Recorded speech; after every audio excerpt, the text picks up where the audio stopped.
This is probably going to be a lengthy video, but of all the videos I've made concerning Gypsy Rose Blanchard, of all of them, I implore you, please watch this one all the way through until the end. What are the odds?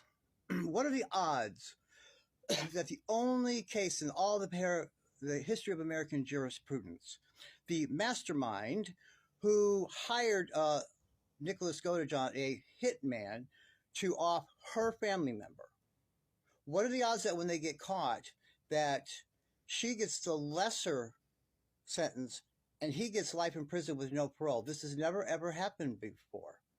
And then they somehow mind fuck us all and twist it into, oh, well, she testified for the defense. Okay, yeah, right. She got up there and said he was a vampire. Okay. What are the odds? It's the only one that's ever worked out that way in the history of America. What are the odds that Gypsy Rose Blanchard was released on prison on December 28th and also supposedly had her baby Aurora on December 28th, when December 28th is the most important day of all of the whole year to the occult and the devil worshippers? It's December 28th is referred to as the most unluckiest day of the year. It's look it up. Look up the occult significance of December 28th. It's also associated with something called Childermas, or the Feast of the Holy Innocents. That is when King Herod, 2,000 years ago, ordered the death of all 2-year-old Jewish boys and under in an effort to kill Jesus. Okay? What are the odds she would do that?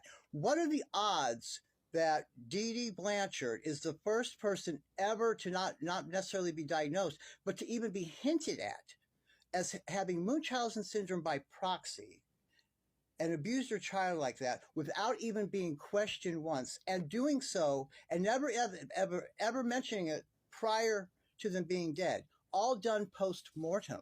Only case ever in the history of the disorder. What are the odds?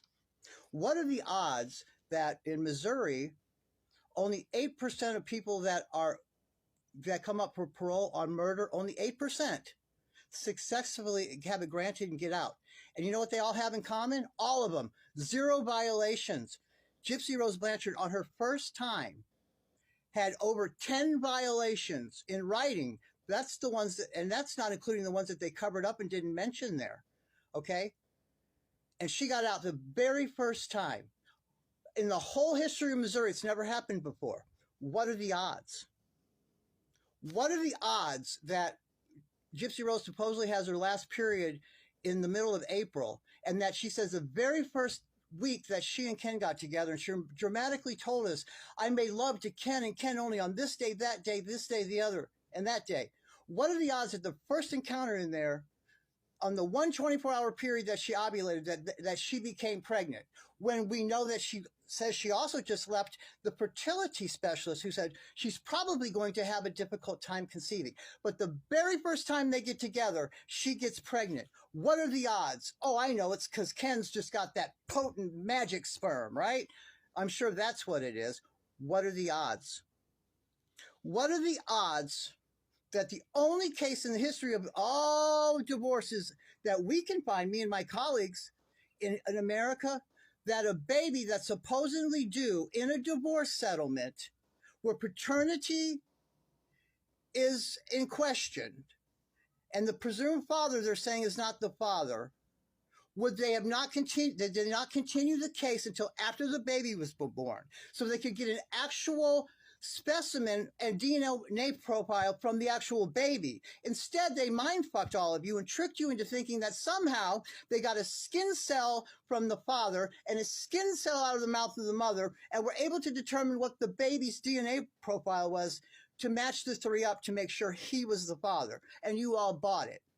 That would make it the only case in all of the history of divorce courts in America that the judge did not continue it till after the baby was born to obtain a sample.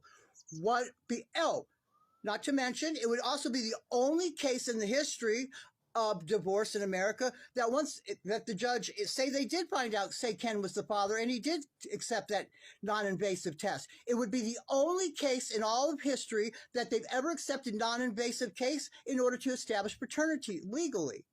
It would also be the only case where the judge didn't pronounce in the end that the husband is not the father and that he is not responsible for support. You have to say that. Would be the only case ever where that wasn't pronounced. What are the odds? Okay? What are the odds that worldwide only 6% of women don't produce breast milk in order to breastfeed their young? In America, it's a little under 5% actually, because they average in it with third world countries where their nutrition's kind of fucked up, right? What are the odds that if you lined up not 100 women, only 5 cannot produce breast milk, that Gypsy Rose Blanchard happened to be one of them? What are the odds? What are the odds concerning June 9th? That's the day Dee Dee's mother died by suspicious causes. And that's the day that Dee Dee Blanchard died. And it's also the day that she supposedly come up with an ultrasound on a Sunday, June 9th, saying that, oh, this is the first day we laid eyes on our Aurora. Look, this sonogram that I got less than a month after I was pregnant, supposedly. What are the odds? Okay? What are the odds that one or two of these things would happen to one individual? Astronomical. What are the odds that all 8 of them did? Okay? She's bullshit, every bit of it. I'll see you in the next video.